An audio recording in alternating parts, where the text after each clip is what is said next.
2日前，陳志雲智還飯局就突然間翻咗去 TVB 打卡，啲人就估計係咪翻嚟做呢？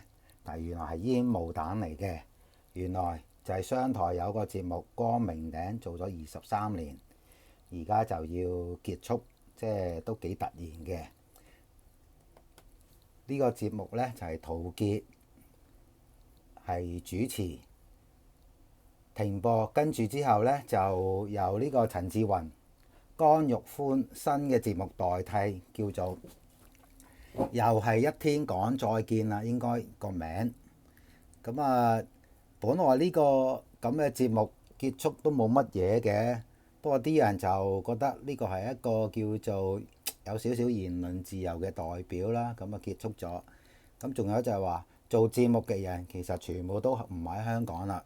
咁呢個係一個叫做無奈啦，天下就無不散之筵席。咁啊，要結束嘅嘢始終都係要結束嘅。再講商台都就嚟夠鐘，應該要續牌㗎啦。再有之前阿馮同學即係講錯嘢，相信可能有少少影響，但係我相信都唔係主要嘅原因，而係佢真係要差唔多要熄燈，原因就係唔通等有指示嗰陣時先熄燈，可能就太遲啦。仲有呢，就係香港電台嗰邊都有個議事論事嘅節目，好似都係要同時間告一段落，跟住揾咗個叫做議政四方嘅代替。以前我哋一般呢，都會聽主流傳媒嘅電台啊，或者電視台啲時事資訊嘅。但係而家叫做網台嘅節目呢，可能仲多，好多人而家都係上網。其實呢啲節目嘅叫做執笠都未必影響好大，因為網絡時代始終係有網絡時代嘅嘢，所以其實真係冇乜所謂，冇乜需要咁唏噓嘅。呢張圖呢，就好多人應該都睇過啦，就係伊朗少女就點着咗呢個哈梅內伊呢件內衣嘅相片，就攞嚟點煙，非常之有 icon 嘅代表，可以話係由呢個叫做示威進入一個革命，伊朗人民革命嘅一個代表作嚟嘅。呢位少女呢，而家絕對可以話係當下嘅波斯女神，唔係，應該係波斯聖女阿小超啊，《倚天屠龍記》入邊嘅小超啦。咁啊，希望佢而家就安全啦，可以等到呢個太陽獅子旗升起嘅嗰一日啦。我哋睇下70年代，即係50、60年代以前嘅伊朗係咩一樣嘅情況？你睇下啲即係女性嘅穿着，佢哋唔係好似而家咁樣包到一嚿嘢咁。咁啊，你諗下咁樣嘅環境，佢哋啲人點樣可以忍受到呢？咁而家大部分嚟講，年輕人呢就應該係覺醒咗嘅。不過對於老少少嘅中坑嚟講呢，就有啲問題，因為佢哋以前呢就係叫做可以任意咁樣命令啲女性嘅，即係任何嘢都要佢哋安排。呢種父權呢，或者男性主義呢，佢哋係比較可能叫做中意嘢，因此所以低下層咧嘅男人應該都會支持呢個所謂嘅神棍政權，所以呢個係一個比較難解決嘅問題。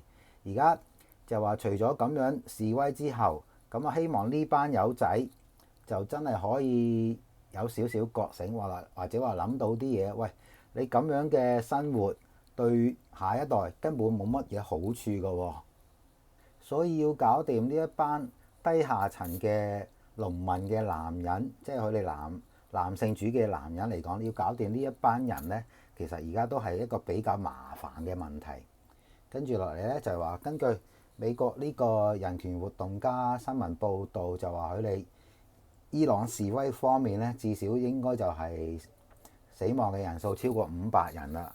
但不過呢個數字我相信一定唔係咁少嘅，因為有媒體其他媒體報告呢，就話肯定會超過1000人。咁啊有啲仲更加話多，因為伊朗嘅血腥掃射呢，其實鎮壓咁樣嘅話，死嘅人一定係唔會少嘅。我哋可以諗翻之前，例如有匈牙利嗰陣時革命，仲有再之前1953年東柏林起義嗰陣時，當時嘅蘇聯就出嚟鎮壓，咁啊死傷又一定係多㗎啦。咁樣仲有就係8964。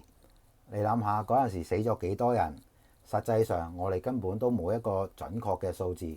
咁你話啦，而家伊朗咁樣嘅示威，死嘅人會少咩？因為政權方面即係哈梅內伊，佢相信嚟講亦都冇乜可能有得退㗎啦。咁退去邊呢？冇得退。咁樣情況之下，佢只能夠就係瘋狂咁樣去鎮壓嘅示威者。所以而家嚟講係比較擔心嘅，因為分分鐘都係可能有人死亡嘅。去到而家咁樣環境啦，伊朗就話想談判，呢個係由侵爺講出嚟嘅。但不過我相信而家咁嘅環境亦冇乜好談判。其實伊朗咁樣講，咪即係一個拖字咯。希望緩兵之計同特朗普呢個叫做有啲嘢傾下，但係相信冇可能有啲乜嘢傾啦啩。伊朗政府而家態度都係非常之強硬嘅。伊朗議長咧就警告，如果話美國發動攻擊以色列及美國嘅中東所有軍事目標咧，都會成為佢哋嘅打擊對象。咁啊，呢啲吹水嘢我諗大家都識講嘅，都係得個講字㗎啦。咁仲有就話，而家伊朗嘅情況就係封網絡已經俾佢哋封咗，同埋都斷埋電。佢哋基本上都干擾到呢個叫做 Starlink， 咁所以變咗要傳出嚟嘅消息呢，就比較斷斷續續啦。所以要有新嘅消息，我哋都要周圍揾先至可以揾到。伊朗呢就想傾呢個叫做核呢個武器嘅問題啦。副總統呢就話都敦促咗總統，希望嘗試外交嘅手段。就再嘗試下啦，就話睇下有冇嘢傾。其實我相信就冇乜嘢傾㗎啦。咁而家咁樣嘅環境，我相信只有就係叫做外科手術嘅打擊，即係睇下你可唔可以揾到呢件咁嘅哈梅內伊出嚟。咁啊，因為冇得而家個環境係日日應該係分分鐘都係流緊血嘅。咁樣嘅情況之下，你仲有乜嘢好傾啊？實際上係而家你同一個神棍嘅政權，其實就冇嘢好傾㗎啦。咁我覺得就係話，不如你真係趁早少少，可以有一個早啲軍事行動，應該可以減低伊朗示威者嘅傷亡人數，避免更加多嘅人死亡。而家就只能夠祝福呢個伊朗人民，希望佢哋真係喺呢個叫做烽火連天嘅黑暗中，可以等待到呢個太陽獅子旗升起嘅嗰一日啦。而家暫時講嘅係咁多，拜拜。